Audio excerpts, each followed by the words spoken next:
Big point that was for Manchester United, and a big header from Casimiro. Not necessarily bought for goals, but he's got in the team and he's had some effects. Let's take a closer look at exactly how he's done it with Jermaine Ano. And just some numbers for you, first of all.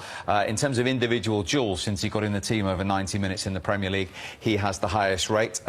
You can see the four names on that particular list. In terms of the big six, since he got in the team as well, in terms of possession, Manchester United are only second, just to Chelsea. They've had more possession than City and Liverpool and Spurs and Arsenal. And in terms of possession won in the final third, that we're going to take a closer look at in a moment, since Casimiro got in the Manchester United team, they've had the most of it out of the top six. Now, this is a position you, of course, know very well, Mr. Hargreaves. What exactly has he brought to the party when we see numbers like that?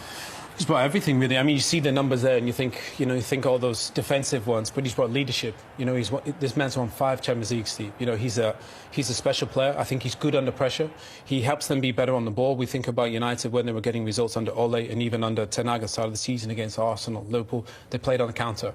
Now with Casemiro in there, you know, you can play into him at all times. He's brilliant defensively. But I think what we're going to show is here, he's really good on the ball as well. Obviously, the header against Chelsea, that's the icing on the cake. But some of these clips here that we're going to get into just show that this man has so many attributes that I think have gone a little bit unnoticed. And well, let's first of all remind everyone what the issue was in that area of the pitch before Casemiro got into the team. Well, a lot of the United fans were very critical of the fact that every manager seemed to play Fred and McTominay. In the end, they always played because I think they always thought they were doing a job for the side. Look, I'm just going to highlight Fred there. When you play in this position in midfield, your job, he's a defensive midfield player, yeah? So basically, you need to be there when there's a turnover of possession. For whatever reason, Fred, I'm going to run this really slowly, decides to gamble from the flick on Ronaldo. He thinks he's going to get it and receive it there. But he doesn't account for the fact they don't have the ball comfortably, Steve. Turnover of possession. Look at the position of Fred now. You would never see Casemiro in that position. Is that ill discipline? It's just a poor decision in a moment when you can't really be there. And if you just look at the space that he leaves, look at that space, Steve. It's a turnover of possession in your own half. You don't have the ball. Jermaine, you know, as a centre forward, you'd be dreaming that space opens up there. And watch what happens. Watch where the ball goes. Watch where the ball goes. And basically in his position where he was. If he's there, none of this would have ever happened. Look, David De Gea makes a terrible mistake and the ball goes in. But if Fred is there in that position in that moment, then that probably could have been avoided. We've got another one here. This is obviously against Manchester City. And again, something very similar. You know, look, keep an eye on Gundogan there. You know, all these boys know they're basically setting up this attack.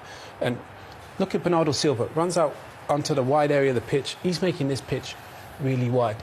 And that's Scott McTominay in that position there. What's he doing there? He's too far wide. You know, I was taught as a central midfield player, basically, I don't want to be outside these areas. Yeah? That's not my job. I got to be in here. Look at Eriksen. He's not a defensive midfield player. He's a number 10. We're going to run this on real slowly so you can just see. Man City make this pitch this big because basically all they want to do is get this ball around the corner from Gundogan into Grealish there. Grealish is there. And watch what happens. This space here that United have to deal with. Look at that. Look at that. Oh, no. Eriksen's on his own in there. Casemiro would be in there, Jermaine, wouldn't he? Is that a lack of discipline, especially in that sort of position? Did you know what? Scott is a young guy. I was like the same. I was athletic and I was aggressive. I want to go press the ball. If you watch Casemiro, sometimes he just stands still. And we're just going to run this on a little bit more. Just going to run this a little bit back. Look at Erling Haaland. They're building this attack because they know exactly what's going to come. You know, they're all prepared for this. Eriksen's not sure. Do I go with De Bruyne? Do I go with Jack Grealish? And obviously, Scott is just in the wrong position. But when they get here, Jermaine, you obviously like the fact that Haaland, he's getting into the box there. Yeah, this is brilliant. And actually, when you watch it play from before, and he's actually saying to Jack Grealish, actually come, stay on the ball, bring it, because all he's thinking about is seeing the defender's number and not coming to link play, but where can I be when we're going to score goals? I need to get in there. He's not thinking about come to link play. There's an overload here, 2v1. All he's thinking about is where can I be to get into these areas, I like to call it the red zone, to score goals, and you watch it play in here now. And that's the thing. I think in this situation, Casimiro would be there to break up that. Obviously, this is what we saw against Leicester. The fact, you can win it there, but this is the thing I love. You know, we're just going to run it on real slow. Look at there. You know, he's got his head up. He's looking. He basically, and the thing that's really impressed me, Jermaine, is the fact, you know, he's able to hit these passes and get Marcus Rashford, get Bruno Fernandes into these areas. That's the thing that surprised me, is his passing. His range of passing has been really exceptional. We know defensively he's really good. I mean, Jermaine, this ball. I love this clip. And this, I love this. is not necessarily what he's been associated with, rightly or wrongly, is it? No, this is special. Because for a centre forward, speaking about Rashford here, again, these areas here. That's where you want to be as a centre forward. Just these small areas, just vacate these small areas, give yourself a chance to score. You talk about the great forwards over the years, Ruben Van Nistelrooy. But the ball's been set back here. But Steve, I mean, if you look at all the bodies that they've got back in here, you know, there's not much space for Casimiro to really hit. I'm going to run this real slow. He hits this with the outside of his right foot. I mean, that is picture perfect. And Marcus is going to score, hasn't he, Jermaine? Yeah, because it's in between the two centre halves. It's one of the best balls you'll see all weekend and that. And obviously Rashford, from his reaction, you know he has to score because he's been put on a plate for him. But what a cross. This is one of my favourite clips, actually. We're going to run this on real slow. Look, Casimiro's just setting this up initially, yeah? And we're going to run this on real slow because basically, Jermaine, everybody, pretty much 95% of players in the Premier League, you're going to pass that back to the keeper or pass that to Lindelof. Which are good options, by the way. Which are really good options. Yeah. But obviously, if we're going to run this on real slow, look at Casimiro. Vision, he knows exactly where this ball's going to go. And bang, and they're out. And that's the beautiful thing. Casimiro plays the ball forward. Fred and McTominay were good players, but they didn't play forward in some of these crucial moments. This is against Everton. This is class. I love this. And Jermaine, the thing you liked about this was the weight of the pass for Cristiano Ronaldo. Yeah, because you see here, where you want the ball is in here. Yeah. You don't want to break your stride because it gives the defender a chance to get back. And you see here, the weight of the pass is just perfect for Ronaldo to go on and do what he does best. Why is the weight so important? Because if you break your stride, then I feel like Ronaldo then it would be one-on-one. But at the minute here, it's like a race. So you want it in front of you so you can run onto it and get a touch and drive into the box and get a finish. See, this one is just Steve, it's just a real little, it's just a small little subtle one. But the fact that is Casimiro always wants the ball. And because he wants the ball, he's able to come and just set this out here. And watch how quickly United can get up the pitch. One little ball out into Varane there. Great ball into midfield, a little dummy, and you're out. And the goal of football is to score. Get the ball to your attacking players that can make the difference. And I think Casimiro allows you to do that. This is what we've seen so far this season.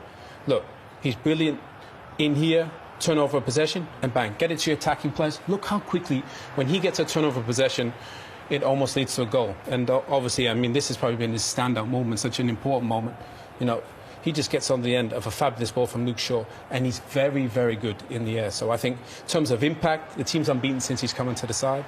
He's had an assist against Everton, he's scored a huge goal against Chelsea, but he's been what we anticipated in terms of defensively, winning the ball, one of the best defensive midfield players in the Premier League, and he's won 5 Champions League. There's a reason for that, because this guy is so reliable. They're really individual qualities that, as I say, a lot of people didn't expect in certain areas of the pitch. But in terms of the team frame and setup and the way Erik ten Hag wants to play, how's he helped that in recent weeks? Well, look, I think there's a lot of things that go into that. I think, look, if you think about United and the way they're setting up, I think this is basically how it's going to be. Obviously, you got at times, you got 2 centre-backs there, and Casemiro, because he's so good at playing this position, they trust him to be in there, and, you know, if they turn over the ball. If you look at United, attacking-wise, you know, 1, 2, 3, 4, 5, 6. So he allows them to go and press like that? He's the trust, basically, in this. Whereas before, I don't think they trusted it as much. Because he's at the base there, they're allowed to go play a little bit more and attack.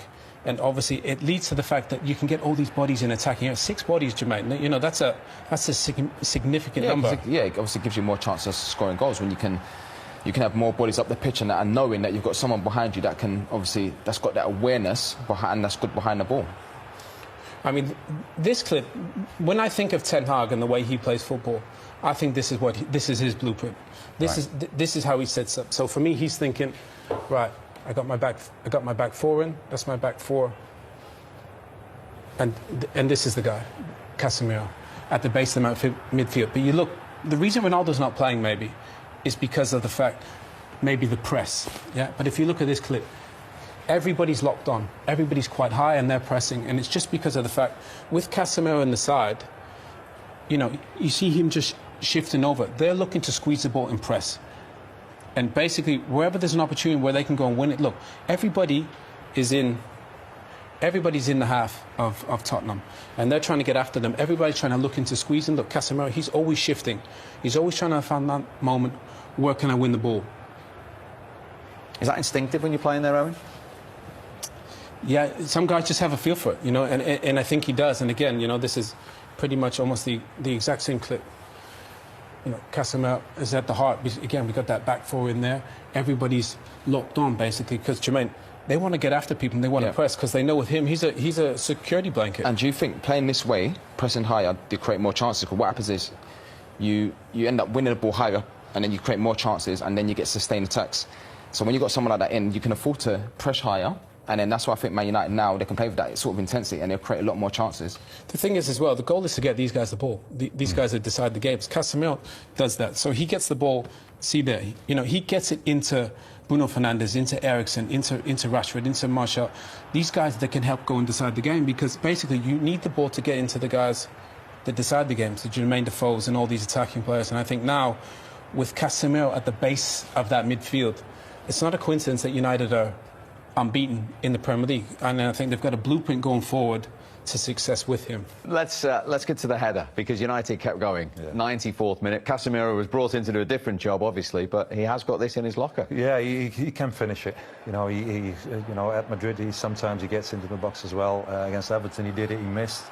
Now, great timing, great header. It's difficult from that position, being in the air and then bringing that ball all the way back again to the other post, and then you know, goalkeeper tries to save it, but couldn't get his fingers around it, and then he goes in. So a very good header, a very important one as well.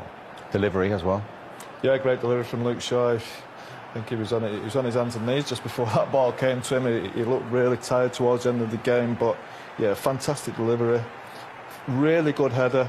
Just the more I watch this, I do question the goalkeeper a little bit.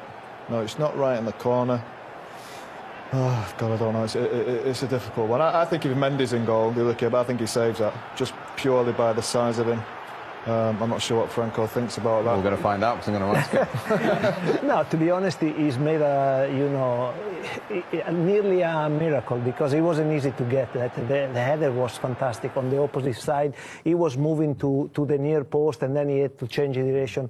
And you were saying before that normally on that post you go with his arm, but if you go with his arm, you cannot push as much as if you try to reach with the opposite arm. That's the reason why the goalkeepers do that. And I think you know, he's done enough to touch it. Unfortunately for us, it wasn't enough.